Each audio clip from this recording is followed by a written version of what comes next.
What's going on, guys? Dan back here with the Regular Guy Garage. Really quick before we get this video started off, I wanted to put a plug in there for Super Clean. They went ahead and contacted me, sent me out a whole bunch of cleaning products, degreasers and stuff that, one, they probably saw how many leaks my car has and realized that I need that. And two, just to have me try them out for you guys, see how well they work, and then to give my opinion on whether or not these products are any good or not. So they sent me a whole bunch of products. The one I'm going to use really quick is this floor absorbent, because I do have a small oil spill out of the oil pan right now. It's a small one, but we can go ahead and see if this works really quick. The other stuff they sent me, it's some degreasers and stuff, some wheel cleaner, which I'm going to actually use on my F250, because that thing, the brakes get so dusty on it. And then what is this? Oh, this is some more like degreaser and stuff. As far as degreasing, the engine doesn't really leak that much, so we will try that degreasing stuff out to see how it works in the future. But for now, as you can see, I got a little oil spill down there. Let's go ahead and see how this floor absorbent works.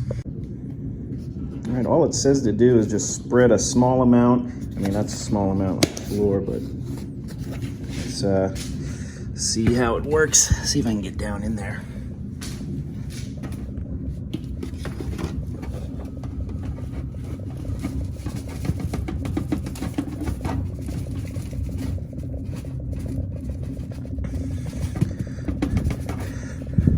All right, guys, so now what I'm going to do is sweep this stuff away, and then we'll see if it actually took up this.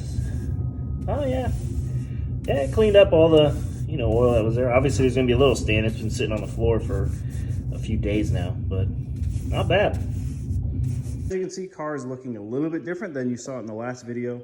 I am still continuing the disassembly of the engine to get ready to come out of the car so we can continue to further mod this thing. So basically I had, my wife came out and gave me a hand. We took the hood off the car. I went and took the radiator out of the car. I got the power steering pump off the car and completely disconnected. And so now where are we going from here? So one thing I'm going to be doing is a manual steering rack on the car. So this power steering rack is not going to be, or the power steering pump is not going to be going back on. Power steering rack is not going to be going on. So we're going to be doing the manual steering rack.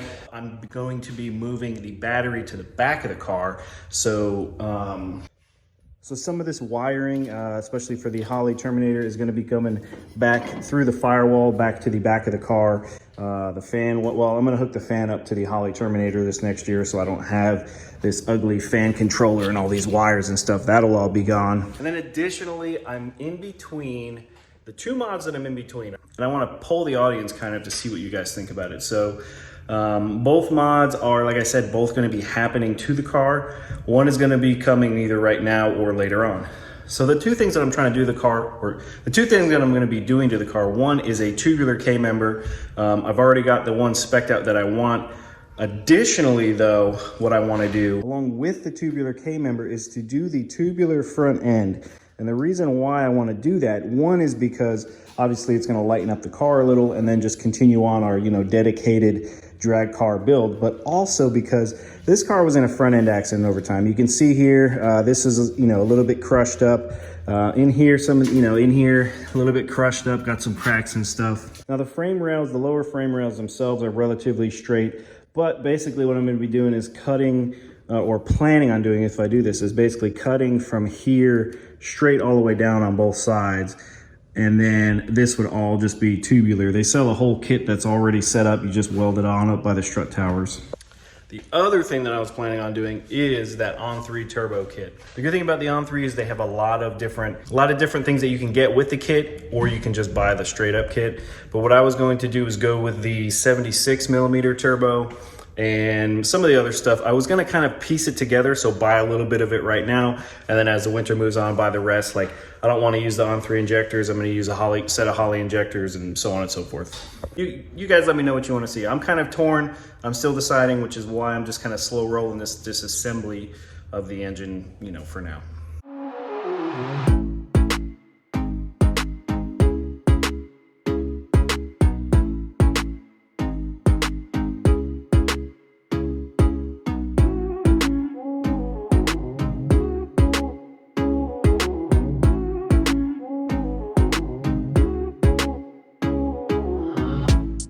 All right, so I got the upper intake manifold off.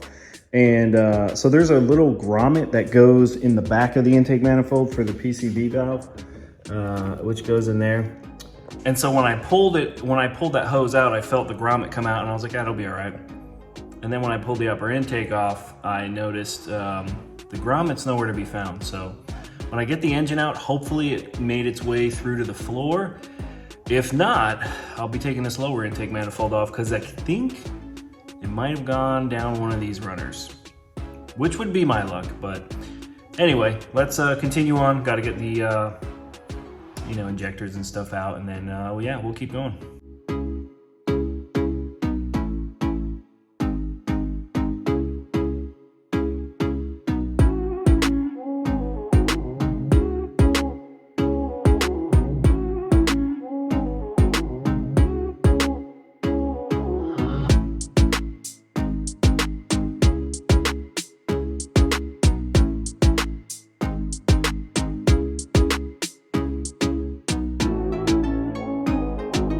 All right, guys, so if you don't know or if you've never seen it, if you can see on this plug, the orangish, brownish kind of stuff on the end, all that really is it's, I use octanium in the car when I took it down the track just to up the octane a little bit, and it basically leaves that residue on it. Now, when I pulled all the plugs out, the reason I pulled the plugs out is to get the headers off. I found number 4 completely soaked, which means this plug was fouled out. So basically, I think our 759 pass was on 7 cylinders, to be quite honest, because I mean, this thing is absolutely soaked. So yeah, that's promising. You know, maybe the car's faster than it actually went because, you know, by this, we were 100% running on 7 cylinders. This thing is absolutely soaked. All right, so update on where we're at. I've got pretty much, I cleaned up a lot of this wiring over here. I took out the fan controller. Like I said, I wasn't going to be using it. Also, I ran the Holley Terminator, the power cable that's going back towards the back because that's going to be where the battery is going to be.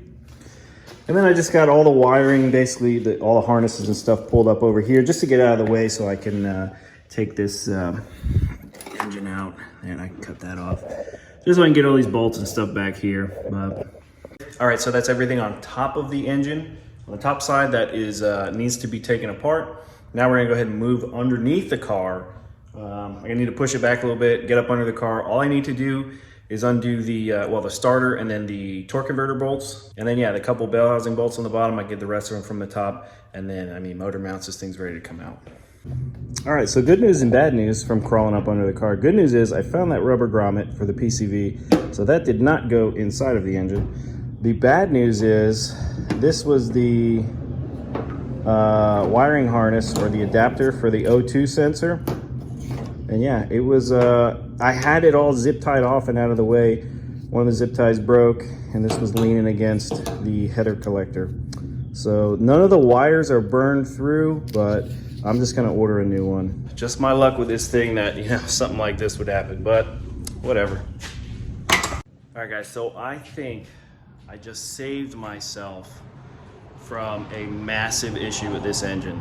I'm not really sure how it happened or why it's happening, but I mean, check this out. So I have a dial indicator set up on the, it's on the harmonic balancer right now, but if you just watch the dial indicator right now on 0, 65 thousandths. There is 65 thousandths of end play.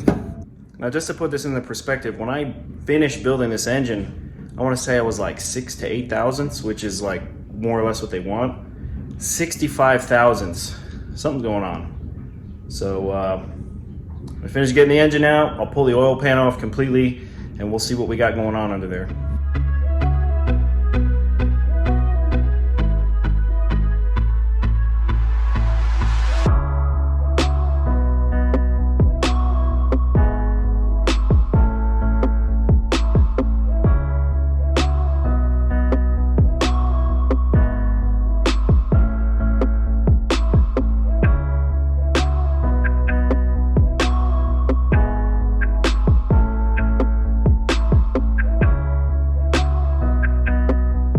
right, so we got the engine out, up on the stand. I will say this super clean floor absorbent came in handy again. That was actually a pretty big spill of antifreeze on the floor, you know, just whatever was left in the block. But I put that stuff down really quick. That was actually a huge puddle. So, you know, just for this to kind of just be, you know, it's a little bit wet, but yeah. Shout out to the super clean people.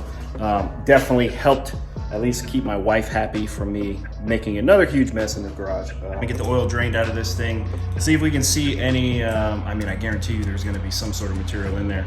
But you know, then we're gonna get the engine flipped over and see what, we're gonna take the oil pan off and then see what's going on in there. Don't judge me for using an adjustable. I'm also going the wrong way.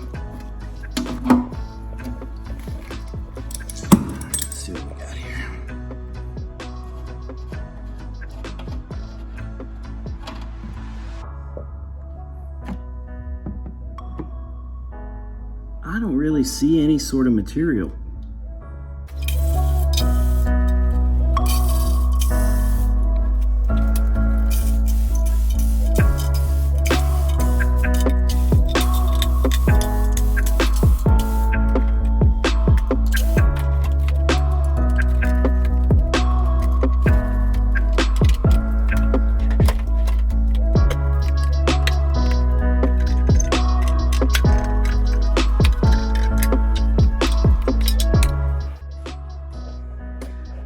So I don't know if you can see this. Well, yeah, you definitely can. So this has clearly gotten some heat up in it. So this right here has clearly been heated. You can see the thrust bearing on this side. And yeah, this is essentially, it's not supposed to move like that.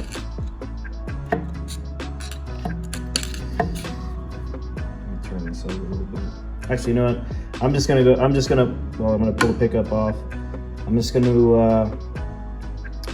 gonna pull this cap off and see what's up. All right. Yeah. That is not good.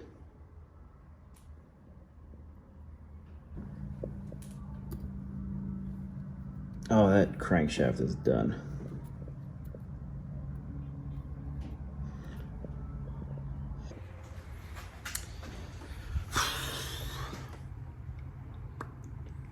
I wasn't looking forward to this. That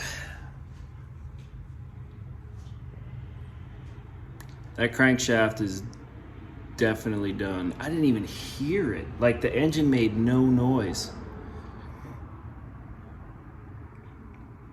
I don't know what to do. So I mean, from here, this crankshaft is done. The crankshaft has to come out. There's a pretty solid warped groove cut into that crankshaft. So the crank's gonna have to come out. I honestly don't even know. I mean, clearly I did something to cause this.